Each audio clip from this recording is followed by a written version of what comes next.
Hello అండి, అందరికీ నమస్కారం. ఈరోజు నేను వినిపించబోయే కథ వసుంధర గారు రచించిన ప్రయాణంలో పదనిస్లు 5వ భాగం. ఈశ్వరరావు, రాజారావు బెర్త్ కోసం చేస్తున్న ప్రయత్నాలన్నీ బెడిసికొట్టాయి. టీసీ దయదల్చి బెజవాడ వరకు సీట్ ఇచ్చాడు. బెజవాడలో ఖచ్చితంగా మీరు బోగి దిగి జనరల్ బోగీలోకి మారాలని చెప్పేశాడు. తర్వాత ఏం జరిగిందో ఈ భాగంలో చూద్దాం. రాజమండ్రిలో ఓ వ్యక్తి ఇదే బోగి ఎక్కబోతూ ఉంటే టీసీ అతన్ని వారించి ఈ విధంగా అంటున్నాడు. నా ఎత్తు ధనం పోసినా ఇందులో ఎక్కనివనన్నాడు ఆయన తీవ్రంగా. అంతగా డబ్బు ఎక్కువ ఖర్చు పెట్టాలనుకుంటే, ప్రయాణం మరీ అంత అర్జెంట్ అనుకుంటే, ఇది డే టైం జర్నీ కదా, ఫస్ట్ క్లాస్లో నిరభ్యంతరంగా ఎక్కవచ్చు, త్వరపడండి అన్నాడు. ఆయన ఇంకా చిరాగ్గా, వెధవ ఉద్యోగం, చచ్చిపోతున్నాను, ఇంకా 2 ఏళ్ళు సర్వీస్ అని తనలో తను కొనుక్కున్నాడు కూడా. ట్రైన్ రాజమండ్రి వదిలిపెట్టేసింది.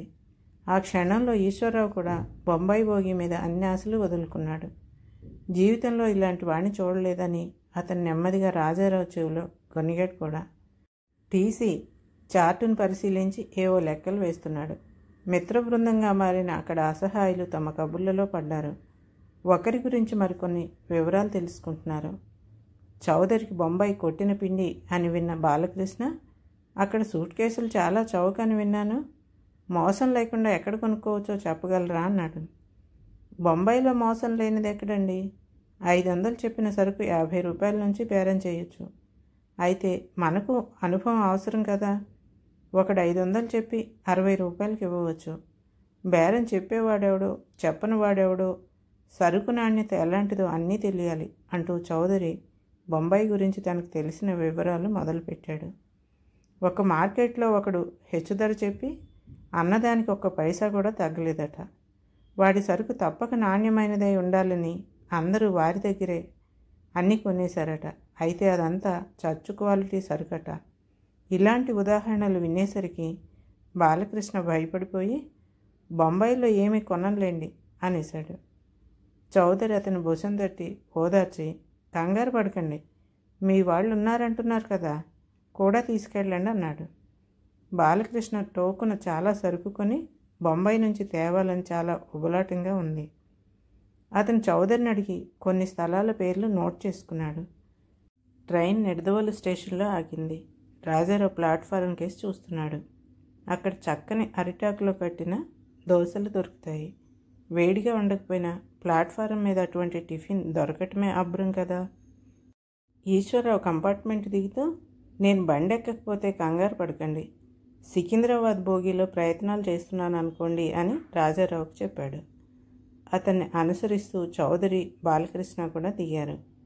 వీరిద్దరిని అనుసరిస్తూ ముసలాయన కూడా దిగాడు. అప్పుడే రాజారావుకు దోశ దొరికింది. రాజారావు దోశ తినటం అయ్యేసరికి టీసీ ఓ మనిషిని వెంట పెట్టుకుని వచ్చాడు. నిడదవేలు కోటాలోదో ఏమో తెలియదు కానీ ఓ బెర్త్ ఖాళీ ఉందట. వాల్తేరులో ఎక్కవలసిన పెద్ద మనిషి కోసం టీసీ ఇప్పుడు దాన్ని కేటాయించాడు. ఇక్కడ ఎంతోమంది ఎక్స్ట్రా డబ్బులు ఇచ్చి బెర్త్ కొనుక్కోవాలనుకుంటూ ఉంటే ఆయన వెతుక్కుంటూ వెళ్ళి ఓ మనిషిని తీసుకొచ్చాడు. ఈ విధమైన అదృష్టానికి ఆ మనిషి చెల్లించిపోయి 20 రూపాయల నోటు చేతిలో పెట్టగా టీసీ ప్రాంప్ట్గా 14 రూపాయల 50 పైసలు రసీదు అతనికి తిరిగి ఇచ్చేసి, ఆ కంపార్ట్మెంట్లో మీరు ఇచ్చిన బెర్త్ డబ్బులు ఇంకా తిరిగి రావు, ఆ రసీదు ఇక్కడ పనికిరాదు, అనవసరంగా మీరు 5.5 నష్టమైంది, ఈ విషయంలో నేను మీకేమీ సాయం చేయలేను అన్నాడు. రాజారావు ఓ పర్యాయం ముసలాయన వంక చూశాడు. ఆయన కళ్ళల్లో గర్వం కానీ ఆనందం కానీ కనబడటం లేదు. చాలా మామూలుగా చూస్తున్నాడు ఆయన. నా దగ్గర లంచం తీసుకోకపోతే పోగాక, నా ప్రయాణాన్ని కష్టాల పాలు చేసి ఉంటే ఉండుగాక. ఎంతో సింపుల్గా కనపడుతున్న ఈ టీసీ అసాధారణ వ్యక్తి. బహుశా హిందూ దేశంలోని ఉద్యోగస్తుల్లో ఈయన అపూర్వ వ్యక్తి అయి ఉండాలి. కష్టపడి తిరుపతి పెడితే, కాసిన డబ్బులు ఖర్చు పెడితే వెంకటేశ్వర స్వామిని చూడవచ్చు, కానీ ఇటువంటి వ్యక్తిని ఎప్పుడో కానీ చూడటం సాధ్యపడదు. ఇలాంటి వారికి చేయెత్తి నమస్కరించాలి అనుకున్నాడు రాజారావు. హఠాత్తుగా అతని మనసులో తృప్తితో నిండిపోయింది. చేతులెత్తి నమస్కరించబోయి అందుకు సరైన సమయం రాలేదని గ్రహించి అసందర్భంగా ఉండకూడదని ఆ ప్రయత్నం నుంచి విరమించుకున్నాడు. ట్రైన్ కదిలింది కానీ ఈశ్వరరావు కంపార్ట్మెంట్లో ఎక్కలేదు. బాలకృష్ణ కూడా ఎక్కలేదు. చౌదరి మాత్రం ఎక్కి వాళ్ళిద్దరూ సికింద్రాబాద్ బోగిలో విశ్వ ప్రయత్నాలు ఆరంభించారు అన్నాడు. టీసీ జాలిగా వీరి వంక చూసి, మిమ్మల్ని చూస్తుంటే జాలేస్తుంది. ఇంకా చాలా ప్రయాణం ఉంది మీకు. రిజర్వేషన్ లేకుండా ఎలా పెడతారో ఏమో, మీకేమీ సాయపడలేకపోయాను అన్నాడు. మీరు తలుచుకుంటే మాకు సాయం చేయగలిగేవారు అన్నాడు చౌదరి. మనలో ఏముందండి, అంతా వాడి లీల. మీకు సాయపడదామనే ఉద్దేశం లేకపోతే ఈ బోగిలోనే ఎక్కనివ్వను కదా. ఈ బోగి అస్తమానం ఇంత రద్దీగా ఉండదు, తరచుగా ఖాళీగానే పెడుతూ ఉంటుంది. ఈరోజు మీ అదృష్టం బాగోలేదు, ఎక్కడ చూసినా ఒకటే జనం అన్నాడు టీసీ. అది నిజమే అన్నాడు చౌదరి. దీపావళి వెళ్ళొచ్చిన మొదటి శనివారం ఈరోజు కనుక అందరూ ఈరోజే ఇటుకేసి తిరిగి వెళ్ళిపోతారు. అతను బొంబాయి వైపు దీపావళి ప్రాముఖ్యాన్ని గురించి కాసేపు వివరించాడు. దొరక్క ఈ తేదీయే దొరకాలా నాకు అనుకున్నాడు రాజారావు. గుజరాత్ వైపు దీపావళి చాలా పెద్ద పండుగ. చాలా సంస్థలకు సెలవులు ఇచ్చేస్తారు ఆ సమయంలో. అక్కడ పనిచేసే అన్ని ప్రాంతాల వారు తమ తమ ఇళ్లకు పోయి మళ్ళీ ఇప్పుడు తిరిగి వెళుతూ ఉంటారు. టీసీని చూస్తే రాజారావుకి ఇప్పుడు ఆటే కోపం రావటం లేదు. ఆయనతో పిచ్చాపాటి మాట్లాడాడు అతను. రాజారావు, చౌదరి, శివరాం, టీసీ అందరూ కలిసి అవి ఇవి కబుర్లు చెప్పుకున్నారు. నలుగురితోనూ రాజారావు ఒక్కడే అటూ ఇటూ చెందకుండా మాట్లాడాడు. కానీ మిగతా ముగ్గురిలో ఇద్దరు ఇందిరాగాంధీని సపోర్ట్ చేస్తూనూ, ఒకరు వ్యతిరేకిస్తూనూ రాజకీయాల గురించి కాసేపు చర్చలు జరిపారు. ట్రైన్ తాడేపల్లిగూడెంలో ఆగింది. అక్కడ ఈశ్వరరావు, బాలకృష్ణ వచ్చి బోగీలో ఎక్కారు. ముసలాయన వెతుక్కుంటూ వెళ్ళి పిలుచుకొచ్చి ఒక అతనికి బెర్తిచ్చిన వైనం రాజారావు ఈశ్వరరావుకు చెప్పగా అతను ముక్కు మీద వేలేసుకున్నాడు. మనకు హైదరాబాద్ దాకా పర్వాలేదండి. ఆ బోగీలో అతను మనందరికీ స్వీట్స్ ఇస్తానని వాగ్దానం చేశాడు. బెజవాడలో కండక్టర్ మారుతాడు కదా, ఈ బోగీలో ఏమైనా పని జరుగుతుందేమో చూడాలన్నాడు ఈశ్వరరావు. రాజారావు మనసు కాస్త తేలిక పడింది. కానీ మొట్టమొదటే హైదరాబాద్ దాకా రిజర్వేషన్ తీసుకునుంటే భువనేశ్వర్ నుంచి హైదరాబాద్ దాకా ప్రయాణం సుఖంగా అయిపోయి ఉండేది కదా అని మనసులో అనుకుని గత జల సేతుబంధనం ఎందుకని ఆ విషయం ఆలోచించడం మానేశాడు. వీళ్ళంతా మామూలు కబుర్లతో చెప్పుకోదగ్గ విశేషాలేమీ లేకుండానే ట్రైన్ విజయవాడ చేరుకుంది. మధ్యలో ఈశ్వరరావు వెళ్ళి ఏలూరులో తన సీట్ సంగతి మరోసారి రూఢీ చేసుకుని వచ్చాడు. విజయవాడ రాగానే శివరాం తన ఊళ్ళోకి వెళ్ళి భోజనం చేసి వస్తానన్నాడు. మిగతా వాళ్ళు ఇద్దరిద్దరు వంతులుగా వెళ్ళి ప్లాట్ఫామ్ మీద క్యాంటీన్లో భోంచేసి వచ్చారు. రహీం తన దగ్గరున్న క్యారేజ్ ఇప్పుకొని రొట్టెలు తిన్నాడు. ఇటు భోజనాలు అవుతుండగానే ఈశ్వరరావు, బాలకృష్ణ తమ తమ ప్రయత్నాలలో ఉన్నారు. ఒకే ఒక సీటు ఉందన్నాడుట. అంతవరకు అందరూ ఇస్తానన్న కండక్టర్ వెళ్ళిపోయి కొత్తవాడు రాగానే మారు మాట్లాడకుండా, ఈశ్వరరావు మాట్లాడకుండా బాలకృష్ణ అది తను తీసేసుకున్నాడట. ఈశ్వరరావు మాత్రం అతని కాళ్ళ వేళ్ళ పడి నానా తంటాలు పడి మొత్తం మీద 3 సీట్లు సంపాదించగలిగాడు. శివరాంతో వారికి సంబంధం లేదు. రాజారావు గాక చౌదరి ఒకడే అతని బాధ్యత. అయితే బాలకృష్ణ కండక్టర్తో మిగతా వారి గురించి మాట్లాడకపోవటం మాత్రం అతనికి నచ్చలేదు. నచ్చక చేయగలిగింది ఏమీ లేదు. ఈ శుభవార్త మోసుకొచ్చి ఈశ్వరరావు రాజారావుని ప్లాట్ఫారం మీద మిల్క్ బార్లోకి తీసుకుపోయి బలవంతంగా ఫ్లేవర్డ్ మిల్క్ ఇప్పించాడు. రాజారావుకు పానీయాలు అలవాటు లేదు, కానీ కాఫీ టీలు మొదటే త్రాగడు. అతను అస్తమానం కాఫీ తాగుతున్నానని, అతను తాగటం లేదని ఈశ్వరరావుకి బాధగా ఉంది. అయిష్టంగానే అయినప్పటికీ ఈశ్వరరావు మరీ ఎక్కువగా బలవంత పెట్టడం వల్ల రాజారావు తాగాడు. అటువంటిది తాగినప్పుడు రాజారావు కడుపులో ఏదోలా ఉంటుంది.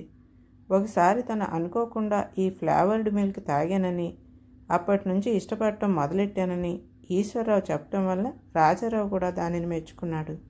ఇద్దరూ తిరిగి బొంబాయి బోగిలోనే ఎక్కారు. చౌదరితో కలిసి ఇప్పుడు తాము చేయవలసింది ఏంటి అని చర్చలు ఆరంభించారు. ఈ బోగి నుంచి దిగి అందులోకి మారిపోవాలా, లేదా ఇందులోనే మరి కాసిన ప్రయత్నాలు చేయాలా అనేది వారి ఆలోచన. ఎందుకైనా మంచిది, కొత్త టీసీనో పట్టుబట్టి చూద్దామన్నాడు చౌదరి. రహీం ఏం మాట్లాడకుండా వీరి సంభాషణ వింటున్నాడు. అతను హిందీలోనే మాట్లాడతాడు, కానీ తెలుగు విని పూర్తిగా అర్థం చేసుకోగలడు. ఇంతలో టీసీ వచ్చేశాడు. ఆయన పేరు ఎల్లయ్య. మనిషి బాగా నల్లగా ఉన్నాడు. ముసలివాడు కాదు. వస్తూనే రాజు వెడలే రవితేజములలరగా అన్నట్టు బోలెడు మంది జనంతో ఎక్కాడు. ఆ జనంలో చటుక్కున ఈశ్వరరావు కూడా కలిశాడు. 2 నిమిషాల్లోనే ఎల్లయ్య కంఠం భోగి అంతా ప్రతిధ్వనించింది. పొజిషన్ చాలా టైట్గా ఉంది. రిజర్వేషన్ లేని వాళ్ళందరూ దిగిపోండి అన్నాడు. మళ్ళీ వాల్తేరులో నాటకం ప్రారంభమైంది. ఎల్లయ్య మాటలు విని కొంతమంది వెళ్ళిపోయారు. అయితే తమ తమ జాలిగాథలను వినిపించేవారు కొందరు ఇంకా మిగిలారు. వాళ్లలో ఈశ్వరరావు ఉన్నాడు. అతని చేతిలోకి నోట్లు మళ్ళీ వచ్చాయి. అతను ఎల్లయ్యను సమీపించి, ఎలాగో అలా మాకు 3 బెర్తులు ఇవ్వాలి. మీ మేలు మర్చిపోలేము. కోరిన విధంగా ఇస్తాము. ఎంత ఇవ్వాలో చెప్పేయండి అన్నాడు డైరెక్ట్గా. ఎల్లయ్య పెద్దగా చలించినట్లు కనపడలేదు. ఇంతని ఏముందండి, మీ సంతోషం కొద్దీ మీరేమిచ్చినా పుచ్చుకుంటాం. పుచ్చుకునేందుకు కూడా మాకు అదృష్టం ఉండాలి కదా. అంటే ఏమైనా ఖాళీలు ఉండాలి కదా. మీరు తలుచుకుంటే ఖాళీలుదేముందండి అన్నాడు ఈశ్వరరావు. ఎంతమందికని తలుచుకోనండి. 40 రూపాయలు ఇస్తామని 4 వెంటపడ్డారు. ఎవరిని తలుచుకున్నా వాళ్ళ తర్వాతనే కదా అన్నాడు ఎల్లయ్య. ఓరిని అసాధ్యం కూలా అనుకున్నాడు రాజారావు. ఈలోగా చౌదరి 2 పోర్టర్లతో మాట్లాడుతున్నాడు. బొంబాయి భోగిలోంచి మీరు దిగక్కర్లేదు. మమ్మల్ని నమ్మి బెర్తుకు 25 ఇప్పించండి, అన్నీ అరేంజ్ చేసేస్తాం అంటున్నారు పోర్టర్లు. నమ్మి డబ్బు ఎలా ఇస్తాం? ముందు బెర్త్ నెంబర్లు చెప్పి రసీదు కోయించు అంటున్నాడు చౌదరి. వాళ్ళు కొనుక్కుని వెళ్ళిపోతూ ఉంటే బెర్తుకు 25 రూపాయలట. మనమంతా చెట్లు దులుపుతున్నామనుకున్నాడో ఏమో అన్నాడు చౌదరి రాజారావుతో. రాజారావుకు మతిపోయినట్టయింది. 5.5 బెర్తుకు 25 నుంచి 40 రూపాయల దాకా రేటు. దేశం ఏ దారిలో నడుస్తోందో కదా అనుకున్నాడు. ఎవరి దగ్గర పైసా తీసుకోకుండా తన బాధ్యతను సక్రమం అనే పదం చాలనంత బాధ్యతతో నిర్వహించి విజయవాడలో నాగరాజు దిగిపోతే అంతకంతా బదులు తీర్చుకోవటానికి అన్నట్లు విజయవాడలో ఎల్లయ్య ఎక్కాడు. అతని కళ్ళ నిండా ఆశ, చూపుల్లో కాంక్ష. ఎల్లయ్యను చూస్తూ ఉంటే రాజారావుకు నాగరాజు పైన గౌరవం ఇంకా పెరిగిపోయింది. దేశం నిండా ఎల్లయ్యలే ఉన్నారు. నాగరాజులు మాత్రం అక్కడక్కడ ఉంటున్నారు. పోర్టర్స్ మళ్ళీ తిరిగి వచ్చి ఎల్లయ్యతో ఏం మాట్లాడారు. తర్వాత చౌదరి దగ్గరికి వచ్చి ఏం ఆలోచించుకున్నారని అడిగారు. ఈ భోగి దిగిపోదామని అన్నాడు చౌదరి. అప్పుడే అతను రహీంను చూశాడు. రహీం నిశ్చింతగా కూర్చుని ఉన్నాడు. అతను ఏమి కంగారు పడుతున్నట్లు లేదు. తామందరికీ పర్వాలేదు, ఎంతో సామాన్ లేదు. రహీం విషయం అలా కాదు. ప్రయాణాల్లో చాలా డక్కామొక్కీలు తిన్నవాడై ఉండాలి అనుకున్నాడు చౌదరి. రాజారావు అతన్ని చూసి నెమ్మదిగా, వీడినిప్పుడు ఇక్కడ దింపేస్తే ఏ కంపార్ట్మెంట్లోకి పెడతాడు, ఎలా పెడతాడు అన్నాడు. సరేలేండి, ముందు మన సంగతి చూసుకుందాం అన్నాడు రాజారావు. ఏ పరిస్థితుల్లోనూ బెర్తుకు 25 ఇవ్వటానికి వీల్లేదు. ఇది చాలా దారుణం అన్నాడు చౌదరి. ఆ మాటలు ఎల్లయ్యకి కూడా వినిపించినట్లున్నాయి. అతను చటుక్కున, ఇంకాసేపట్లో ఇది కృష్ణా ఎక్స్ప్రెస్కి అటాచ్ చేస్తారు. ఈలోగా మీరు భోగి దిగి వెళ్ళిపోవటం మంచిదన్నాడు. అప్పటికి ఈశ్వరరావు కూడా సహనం నశించింది. మాకింకే ఆశ లేదా అన్నాడు ఆఖరి ప్రయత్నంగా. వరంగల్లో ఓసారి కనిపించండి అన్నాడు ఎల్లయ్య. అయితే ఆ మాటలకు అర్థం లేదన్నట్లుగా అతను ఓ 10 మందికి వరంగల్లో కనిపించమని చెప్పాడు. గ్యారంటీ ఉందా అని అడిగిన వారికి అతను అటువంటిదేమీ లేదు, అప్పటికి పొజిషన్ మారితే ఒకరిద్దరికి సాయపడగలను అన్నాడు. వాడికి ఏవో గట్టి బేరాలు తగిలాయండి, మనం ఇంకా భోగి దిగిపోవటం మంచిదన్నాడు చౌదరి. రాజారావుకు ఈశ్వరరావుకు చెరో బ్యాగు మాత్రమే ఉన్నాయి. చౌదరికి బ్యాగ్ గాక ఓ దుప్పటి చుట్ట, బెడ్డింగు, సూట్ కేసు, ఓ పెయింట్ డబ్బా కూడా ఉన్నాయి.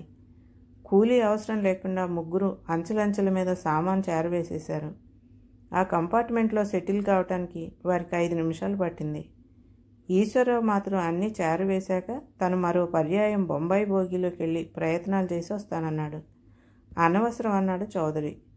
ఏదో ఆశ ఉంటుంది కదా అని వెళ్ళిపోయాడు ఈశ్వరరావు. రాజారావు, చౌదరి నాగరాజు గురించి మాట్లాడుకుంటున్నారు. తనకు ప్రయాణాల్లో ఇంత అంతా కాని అనుభవం ఉన్నదని, ఎన్నడూ తనకు నాగరాజు లాంటి వ్యక్తి తటస్థపడలేదని చౌదరి అన్నాడు.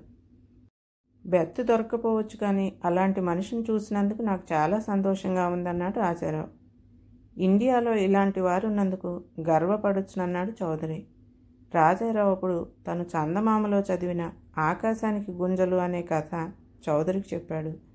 ఆ కథలో ఒక మనిషి ఆకాశానికి స్తంభం లేకుండా ఎలా నిలబడిందా అన్న అనుమానం వచ్చింది ఆయనకు.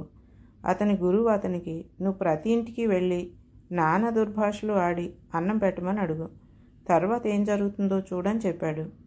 అతను అలా చేయగా అందరూ అతనికి అన్నం పెట్టకుండా తరిమేస్తారు. ఒక ఇల్లాలు మాత్రం ఆకలితో ఉన్న మీదట నీకు కోపం రాక ఏమవుతుందాయనా అని ఆదరించి అన్నం పెడుతుంది. అలాంటి వారే ఆకాశానికి గుంజలుగా ఉంటున్నారని గురువు ఆ మనిషికి చెప్తాడు. నాగరాజు గారు కూడా అంతే అన్నాడు రాజారావు. ఇలాంటి వాళ్ళ వల్లే నిజంగా ఈ ప్రపంచం ఇంకా నిలబడి ఇలా ఉందేమో అని కథలో మంచి వేదాంతం ఉంది అని మెచ్చుకున్నాడు చౌదరి. కంపార్ట్మెంట్లోని ఒకరిద్దరు కూడా నాగరాజు విశేషాలు విని ఆశ్చర్యపడ్డారు. అలాంటి వ్యక్తి ఉండటం నమ్మలేని నిజమన్నారు. ఈశ్వర్రావు బండి కదిలే టైంకి ఎక్కాడు. అతని ముఖంలో అంతులేని నిరుత్సాహం కొట్టొచ్చినట్లు కనబడుతోంది. వీడి ఆశ మండిపోను, ఇలాంటి ఆశపోతు నేను ఎక్కడా చూడలేదు. 100కు 100 ఇచ్చినా చాలేలేదు ఈ ఎల్ఐకు అన్నాడు ఈశ్వర్రావు.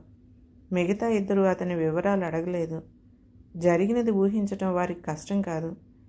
ఎల్లయ్య ఆశ భరించటం కంటే ప్రయాణంలో ఇబ్బందులను ఎదుర్కోవటమే సుఖం అనిపించింది వారికి. మంచి కంపెనీ దొరికిందండి, మనకే ఎలాగో అలా ప్రయాణం జరిగిపోతుందన్నాడు చౌదరి. ఇంకా వరంగల్లోనూ నేను ఎల్లయ్య దగ్గరికి వెళ్ళను, హాయిగా నిద్రపోతాను కాసేపు అన్నాడు ఈశ్వర్రావు. ట్రైన్ కదిలిన 5 నిమిషాలు ఖాళీగా ఉన్న 2 బెర్తులు చూసుకుని చౌదరి, ఈశ్వర్రావు వాటి మీదకు పోయి నిద్రకు పడ్డారు. రాజారావుకు నిద్ర రావటం లేదు. ఏవో రకరకాల ఆలోచనలు అతన్ని ముసురుకుంటున్నాయి. కిటికీ దగ్గర సీటు కాబట్టి అతను బయట దృశ్యాలను చూస్తూ కాలక్షేపం చేస్తున్నాడు. స్టేషన్లు వస్తున్నాయి, వెడుతున్నాయి.